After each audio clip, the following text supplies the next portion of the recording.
BJP के मेरा booth सबसे मजबूत के कार्यकर्ताओं को प्रधानमंत्री नरेंद्र मोदी ने किया संबोधित। देहरादून में सीएम धामी और प्रदेश अध्यक्ष महेंद्र भट्ट भी कार्यक्रम में हुए शामिल। सीएम धामी बोले, यूसीसी को लागू करने के लिए उत्तराखंड में हो रहा काम।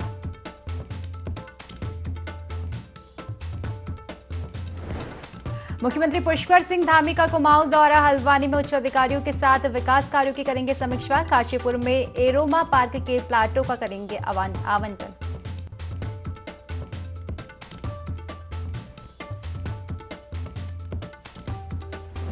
पिथौरागढ़ के होकरा में फिर हुआ दर्दनाक हादसा। सुबह कार खाई में गिरी। हादसे में एक महिला समेत 2 लोगों की हुई मौत।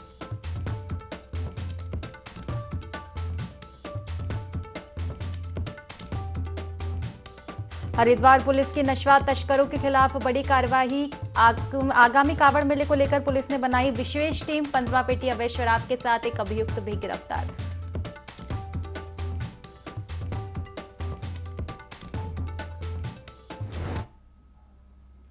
नमस्कार, देवभूमि लाइव देख रहे हैं आप और मैं हूं आपके साथ खुशी व्यास। चलिए रुक करेंगे आज की खास खबरों की ओर। देहरादून से आपको खबर बता दें, जहां मेरा बूथ सबसे मजबूत संवाद जो है लोगों ने सुनाया। आपको बता दें कि कार्यकर्ताओं से पीएम मोदी ने वर्चुअल संवाद किया है।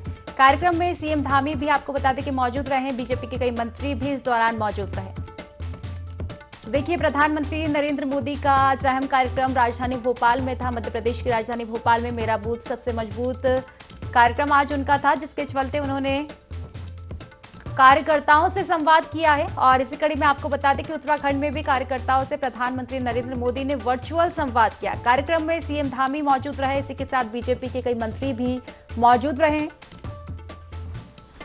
तो देखिए, सभी कार्यकर्ताओं को चुनावी मंत्र दिया गया है, टिप्स दिए गए हैं। कार्यकर्ताओं से वर्चुअली संवाद किया गया है। आपको बता दें कि लोकसभा चुनाव अब नजदीक है, इसको लेकर भी लगातार तैयारियां जारी है।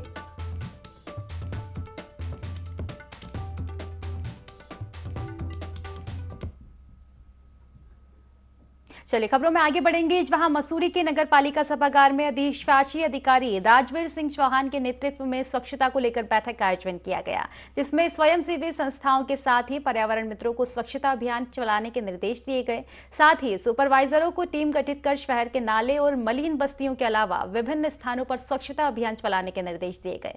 अधिशासी अधिकारी राजवीर चौहान ने बताया कि उच्च न्यायालय के निर्देशों के बाद सभी नगर पालिकाओं में स्वच्छता अभियान चलाया जा रहा है, जो कि 30 जून तक शहर के विभिन्न क्षेत्रों में चलेगा।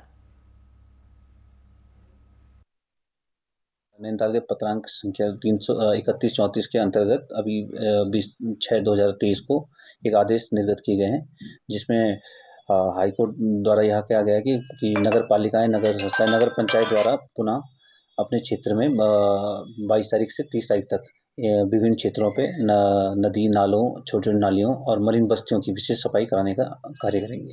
इसमें हमारे द्वारा 24 तारीख से अब लगातार क्षेत्र के विभिन्न वार्डों में हमारे स्थायी, अस्थायी और कीम के कर्मचारियों द्वारा छोटी छोटी नालियों और नदियों की सफाई कराई जाएगी। मसूरी के डिग्री कॉलेज में 2007 से शिक्षकों की कमी चल रही थी, जिसका संज्ञान लेते हुए उच्च न्यायालय ने शिक्षकों की नियुक्ति 15 दिनों के भीतर करने के निर्देश दिए, जिसके बाद म्यूनिसिपल पोस्ट ग्रेजुएट कॉलेज में पढ़ने वाले छात्र छात्राओं ने आभार व्यक्त करते हुए मिठाइयां बांटी। आपको बता दें कि म्यूनिसिपल पोस्ट ग्रेजुएट कॉलेज में दूर दराज के गांव से भी छात्र छात्राएं शिक्षा ग्रहण करने आते हैं, लेकिन शिक्षकों के अभाव में उन्हें अन्य शहरों में पठन पाठन के लिए जाना पड़ता था, जिसको लेकर उच्च न्यायालय में एक जनहित याचिका दायर की गई थी, जिसका संज्ञान लेते हुए न्यायालय ने 15 दिनों के भीतर ही शिक्षकों की नियुक्ति के आदेश दे दिए हैं। आभार व्यक्त करना चाहते हैं हाई कोर्ट का, और आभार व्यक्त करना चाहते हैं बहन अनीसा का, जिसने अर्जी लगाई थी, क्योंकि कहीं ना कहीं उसे भी एक छात्रा का दुख पता था जिसने अर्जी लगाई। और न्यायालय का हम धन्यवाद इसलिए करना चाहते हैं कि आज भी न्यायालय छात्र हितों का कार्य किया उन्होंने। न्याय आज भी जिंदा है। तो हम आभार व्यक्त करने आए थे। आज हमने प्राचार्य जी से भी बात की, जिसमें हमने प्राचार्य जी को समर्थन देते हुए कहा है कि जल्द से जल्द आप निस्वार्थ निष्पक्ष होकर शिक्षकों की नियुक्ति करवाएं, ताकि जो हमारे दूर दूर से आने वाले छात्र छात्रा हैं उन्हें किसी प्रकार की परेशानी ना हो। कुल 14 पद स्वीकृत किए गए हैं। माननीय उच्च न्यायालय ने कुमारी अमीषा के वाद में जो है ये निर्णय आया है 21 जून को, और 15 दिन के भीतर इस प्रक्रिया को हमें लागू करना है और इसको हम शीघ्र अतिशीघ्र जो है 15 दिन के अंदर इस प्रक्रिया को चालू करेंगे। व्यापक छात्र हितों में ये एक अच्छी बात। गुप्त नवरात्रि के पावन पर्व पर आस्था का सैलाब देखने को मिल रहा है। कहा जाता है कि गुप्त नवरात्रि में मां के 9 रूपों की पूजा करने से सभी मनोकामनाएं पूर्ण होती है। धर्मनगरी हरिद्वार में निर्धन निकेतन आश्रम में श्रीमद देवी भागवत महापुराण कथा का आयोजन किया जा रहा है, जिसमें शामिल होने देश भर से श्रद्धालु पहुंच रहे हैं।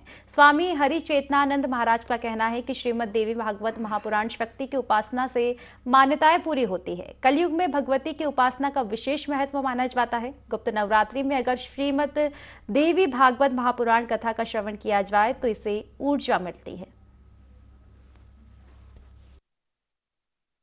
देवी भागवत महापुराण में शक्ति की उपासना है और सारे विश्व को अगर कोई संचालित कर रही है तो माँ भगवती जगत जननी है। उसका एक नाम शक्ति भी है, एक नाम उसका दुर्गा भी है, अनेक नामों से वो जानी जाती है और कलयुग में उसकी उपासना का विशेष महत्व है। और गुप्त नवरात्र में यदि श्रीमद देवी भागवत महापुराण की कथा को श्रवण किया जाए तो उससे हमको ऊर्जा मिलती है, उससे हमें शक्ति मिलती है। धर्म संस्कृति की जो परंपरा है ये त्याग की परंपरा है, ये सम्मान की परंपरा है। हमको जहाँ से भी कुछ प्राप्ति होती है तो सनातन धर्म पद्धति के अनुसार हम उस चीज का सम्मान करते हैं। मुख्यमंत्री पुष्कर सिंह धामी ने मुख्यमंत्री आवास में उत्तराखंड के लोकतंत्र सेनानियों को सम्मानित किया। मुख्यमंत्री ने कहा कि यह उनका सौभाग्य है कि आज उन्हें राष्ट्रीय आपातकाल के दौरान भारत के लोकतंत्र की रक्षा करने वाले लोकतंत्र सेनानियों को सम्मानित करने का अवसर मिला है। साथ ही उन्होंने कहा कि आपातकाल के दौरान लोकतंत्र सेनानियों द्वारा किए गए त्याग और बलिदान को देश कभी नहीं भूल सकता।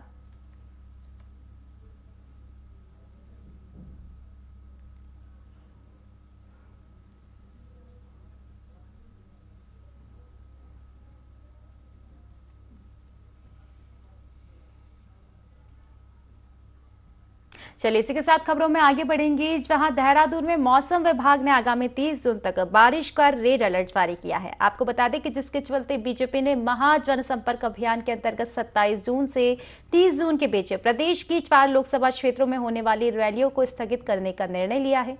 बीजेपी प्रदेश अध्यक्ष महेंद्र भट्ट ने बताया कि मौसम विभाग की चेतावनी के अनुसार सरकार ने 4 धाम यात्रा को रोका है, साथ ही प्रशासन को अलर्ट मोड पर रखा है। 28 जून को हरिद्वार लोकसभा में होने वाली रैली अभी प्रस्तावित है। वहीं मौसम सामान्य होने पर अन्य जगह पर होने वाली रैलियों पर निर्णय लिया जाएगा।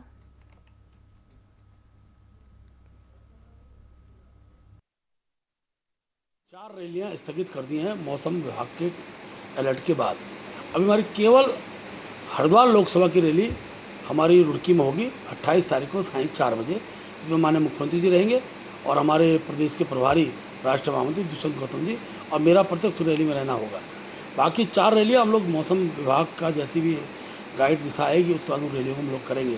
जहाँ तक महासंपर्क में समर्थन का पक्ष है तो समाज के हर वर्ग, युवा हो, महिला हो, अनुसूचित जाति, जनजाति, ओबीसी, हमारे प्रत्येक मोर्चे प्रकोष्ठों ने अपने द्वारा अपने कार्यक्रमों के माध्यम से हर वर्ग को जोड़ने का काम किया।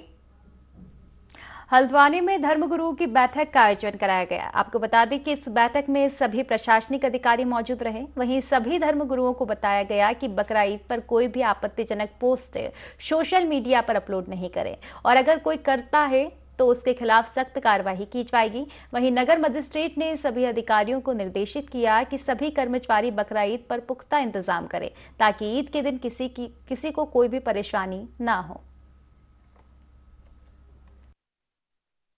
व्यावन कमेटी की बैठक थी जिसमें सभी विभाग और सभी अन्य जितने भी धर्म हैं सभी के लोग यहाँ पर मौजूद थे और सर्वप्रथम इस बैठक में जो हमारा बकरीद का त्यौहार आ रहा है उसमें किन किन व्यवस्थाओं को करना है उसके लिए जो भी संबंधित विभाग है उनको निर्देशित किया गया है। जहाँ पर पानी की व्यवस्था करनी है, जहाँ पर साफ सफाई की व्यवस्था करनी है, पर्दे लगाने हैं और वित्त विभाग की क्या जिम्मेदारी है, सभी के लिए सभी को बिल्कुल बोल दिया गया है कि किसी भी तरीके की लापरवाही ना हो, समस्त व्यवस्थाएँ पूर्व में ही दुरुस्त कर ली जाए और कहीं भी जो वेस्ट मटेरियल है वो भी कहीं अन्य इधर ना बढ़ा रहा है उसके लिए सभी को नोटिस किया गया, अपील की गई है और इसी कर इस त्यौहार को।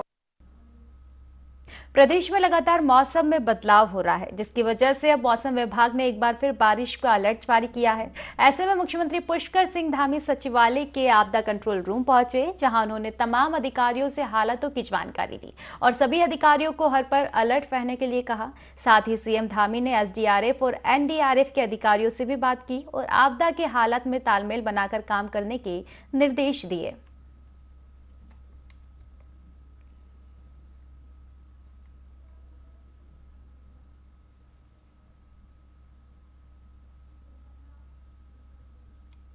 चलिए खबरों में आगे बढ़ते हैं, जहां बारिश का असर अब चारधाम यात्रा पर भी देखने को मिल रहा है। जी हां, आपको बता दें कि भारी बारिश के चलते गढ़वाल मंडल के 5 जिले में 27 संपर्क मार्ग बंद हो गए, तो वहीं बद्रीनाथ हाईवे पर भी बड़े पत्थर और मलबे गिरने से करीब 4 घंटे तक मार्ग बाधित रहा। इसके साथ ही केदारनाथ पैदल मार्ग पर भी भारी बारिश की वजह से 5000 तीर्थयात्रियों को सोनप्रयाग और गौरीकुंड में भी रोका गया है। तो आप देख सकते हैं कि बारिश का असर अब आम लोगों पर तो पड़ ही रहा है, इसके साथ ही चारधाम यात्रा पर भी बारिश का काफी असर पड़ रहा है। मलबे के गिरने से, बड़े पत्थरों के गिरने से जो आवागमन है वो पूरी तरह से बाधित होता हुआ नजर आ रहा है। हालांकि पुलिस भी अलर्ट मोड पर है और लगातार तैयारियां की जा रही है कि फिर से यात्रा सुगम बनाई जा सके।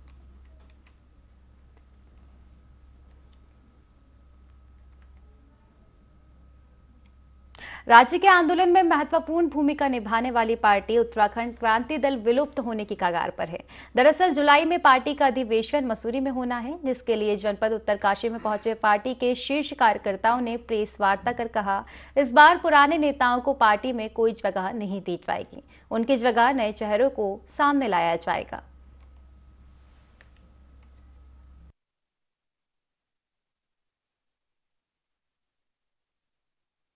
बड़ा चैलेंज है हमारे सामने, बहुत सारे चुनाव हैं और हमारा जो महाधिवेशन है वो भी हमारे सामने है। हम लोगों ने मसूरी में एक महाधिवेशन तय कर लिया है और सारे पूरे प्रदेश की कार्यकर्ता, सक्रिय कार्यकर्ता उसमें प्रतिभाग करेंगे। पुराने नेताओं को हमने कहा है, अनुरोध किया है कि आप इसमें प्रतिभाग करिए, सहयोग करिए, आप लोगों का जो सम्मान है वो बरकरार रहेगा।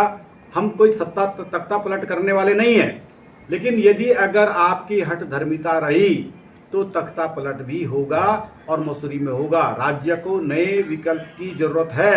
देखिए, आपने बहुत अच्छा प्रश्न किया है। निश्चित तौर पे जब हमारी जड़ें मजबूत होंगी तो तब उत्तराखंड क्रांति दल मजबूत होगा। और आज तक मैं समझती हूँ कि 45 वर्ष का जो क्रांत है ये सब नहीं हुआ है, इसीलिए हम लोगों ने 24-25 जुलाई को महाधिवेशन मसूरी में बुलाया है। तमाम युवाओं को हम लोगों ने, महिलाओं का आह्वान किया कि सब लोग आइए, ये आपके घर की पार्टी है, ये किसी घर की बभूति नहीं है, आइए जुड़िए इस संगठन से। और निश्चित तौर पे इस प्रदेश के जितने भी यहाँ पे भारतीय जनता पार्टी और कांग्रेस ने जो इस प्रदेश को आज हाथे पे रख दिया तमाम मुद्दों को लेकर, तो उसमें हम सब लोगों का सहयोग करें, यही मैं कहना चाहती हूँ। खबर देहरादून से बता दें, जहां सर्वे चौक स्थित ऑडिटोरियम में महा जनसंपर्क अभियान के तहत मेरा बूथ सबसे मजबूत कार्यक्रम को पीएम ने संबोधन किया, जिसमें प्रदेश के मुख्यमंत्री पुष्कर सिंह धामी, प्रदेश अध्यक्ष महेंद्र भट्ट, राज्यसभा सांसद ने भी प्रधानमंत्री के संबोधन को सुना। इस दौरान पूरे देश भर में भाजपा कार्यकर्ताओं को भी प्रधानमंत्री ने संबोधित किया।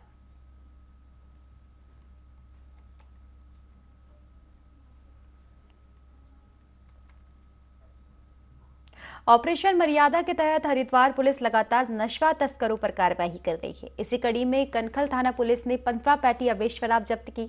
आपको बता दें कि साथ ही एक आरोपी को भी गिरफ्तार किया गया है। पुलिस विशेष टीम बनाकर आगामी कांवड़ मेले को लेकर नशा तस्करों पर लगातार कार्रवाई कर रही है। में कांवड़ मेला आने वाला, इसके संबंध में तैयारियां जोरों शोर से चल रही है। इसी क्रम में विजिट कर रहे थे हम, हमारे कनखल पुलिस द्वारा चेकिंग अभियान चलाया जा रहा था, तो जियापोता तिराहे के पास एक संदिग्ध वाहन दिखा, जिसमें रोकने पर उनके द्वारा उसका विरोध किया गया। चेकिंग के दौरान उस वाहन से लगभग 15 पेटी शराब बरामद हुई है। चूंकि यह एक कॉग्निजेबल ऑफेंस था, इसमें तत्काल संज्ञान लेते हुए कार्रवाई करते हुए मुकदमा पंजीकृत कर अपराधी को जेल भेजा। विकासनगर में झमाझम बारिश के साथ मानसून ने दस्तक दे दी है, जिसको लेकर प्रशासन भी अब अलर्ट मोड पर आ गया है। आपको बता दें कि प्रशासन ने क्षेत्र में 8 बाढ़ सुरक्षा चौकियां बनाई हैं, जो कि यमुना के जलस्तर पर नजर बनाए हुए हैं, जिससे किसी भी आपातकालीन स्थिति में दुर्घटना से बचा जा सके। आपको बता दें कि यमुना नदी के किनारे हरिपुर, बाढ़वाला और ढकरानी समेत 1 दर्जन गांव हैं, जहां यमुना नदी का जलस्तर बढ़ने से बाढ़ की स्थिति पैदा हो जाती है।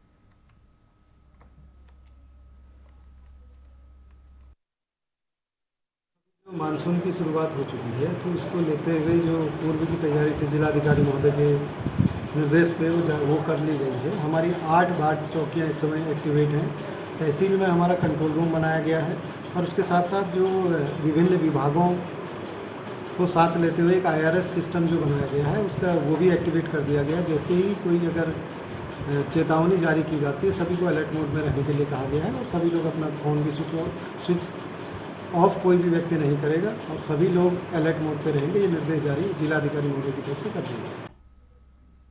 बागेश्वर में चरवाहों की बकरियों पर वज्रपात हो गया, जिसकी सूचना चरवाहों ने राजस्व विभाग की टीम को दी। मौके पर पहुंची राजस्व और पशुपालन की टीम ने मौके का मुआयना किया। जानकारी के अनुसार आकाशीय बिजली गिरने से 400 बकरियों की मौत हो गई, जिससे चरवाहों का भारी नुकसान हुआ है। विधायक कपकोट सुरेश्वर गढ़िया ने दूरभाष के माध्यम से राजस्व टीम और पशुपालन विभाग को नुकसान का मुआयना कर शीघ्र मुआवजे की कार्यवाही करने के निर्देश दिए हैं।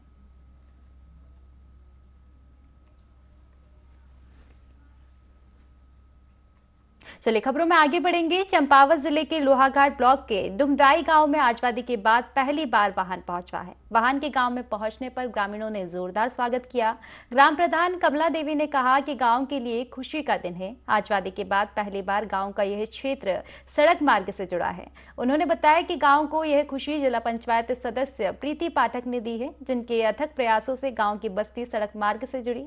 उन्होंने कहा कि सड़क के गांव में पहुंचने से गांव से पलायन रुकेगा, ग्रामीणों के रुके हुए काम अब आसानी से हो सकेंगे।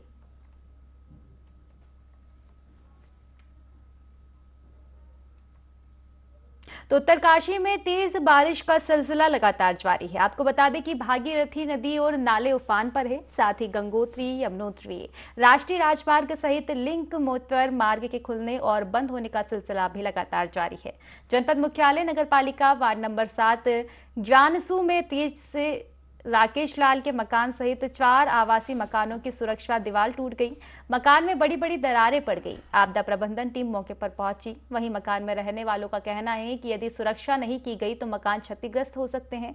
मकान में रहने वाले लोगों ने जिला प्रशासन से मदद की गुहार लगाई है।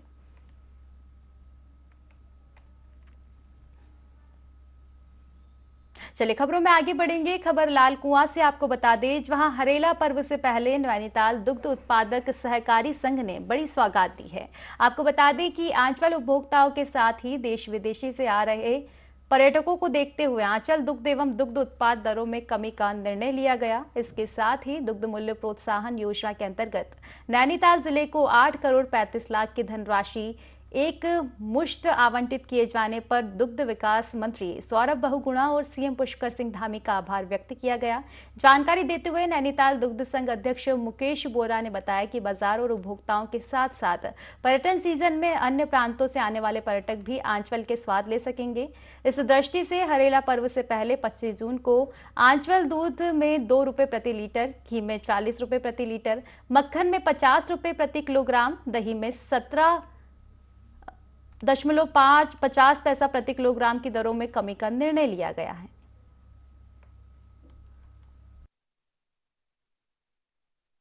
ब्रांड को उत्तराखंड में सर्वश्रेष्ठ बनाने के लिए प्रयास कर रहे हैं और उसी क्रम में कल माननीय मंत्री दुग्ध विकास सौरभ बहुगुणा जी से मेरी वार्ता हुई। उन्होंने मुझे निर्देशित करा कि आज पूरे उत्तराखंड में जिस स्तर से पर्यटक आ रहे हैं तो क्या आंचल कर सकता है, तो उसमें विचार विमर्श हुआ। तो हमने कहा, हम उनकी कुछ बोले बहुत अच्छी बात है। तो हमने पर्यटकों के स्वागत में और अपने आम उपभोक्ता को सुविधा देने के लिए 2 रुपये प्रति लीटर दूध के दाम 25 जून से कम करे हैं। साथ ही घी में 40 रुपये प्रति किलो की भारी भरकम कमी करी है।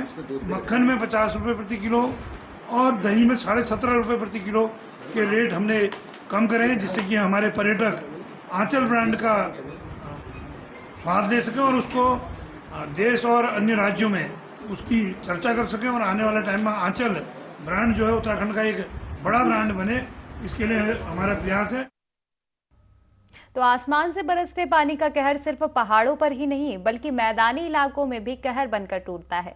बारिश से मैदानी क्षेत्रों की नदियां नहर उफान पर आ जाती है, जिसकी वजह से आपदा का खतरा बना रहता है।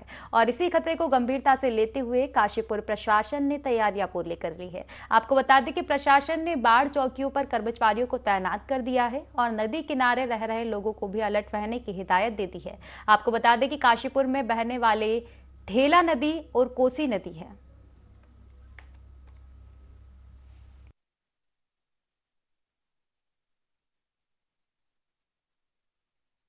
आ चुका है, इसको निपटने के लिए हमने एक कंट्रोल रूम भी बनाया है और हमारे यहाँ 2 नदियाँ हैं मेन, एक कोसी नदी और एक ढेला नदी। इसके जो कैचमेंट एरिया में गांव हैं लगे हुए, उन्हीं में बाढ़ का खतरा रहता है। तो इसको देखते हुए 8 बाढ़ चौकियाँ बनाई गई हैं, उसमें ड्यूटियाँ भी लगा दी गई हैं और 2 हमने राहत बचाव केंद्र भी बनाए हैं। एक हमारा नवीन मंडी काशीपुर और एक किसान इंटर कॉलेज कुंडेश्वरी में। प्रदेश में चलाए जा रहे नशा मुक्त देवभूमि के तहत पुलिस ने लोहाघाट के न्यायिक बंदी गृह में कैदियों को नशे के प्रति जागरूक किया, साथ ही उनको नशे से होने वाले दुष्प्रभाव के बारे में जानकारी दी। इस दौरान कैदियों ने कभी भी नशा न करने का संकल्प लिया, साथ ही औरों को भी नशा न करने के लिए प्रेरित करने की शपथ ली।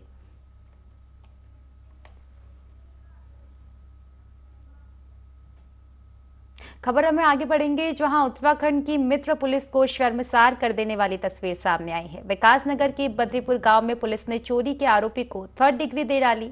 बहरहाम पुलिस कर्मियों ने आरोपी पर जमकर लाठी डंडे बरसाए। इतना ही नहीं, एक पुलिसकर्मी आरोपी के पैरों पर खड़ा हो गया, दूसरे ने फट्टे से एक के बाद एक आरोपी के पैर पर वार किए। पीड़ित का आरोप है कि पुलिसकर्मियों ने उसे पीटने के बाद रिश्वत के तौर पर 5,000 रुपए के लिए भी उत्सुकाया, तब जाकर युवक को रिहा किया गया। वीडियो के सोशल मीडिया पर वायरल होने के बाद पुलिस महकमे में हड़कंप मच गया है।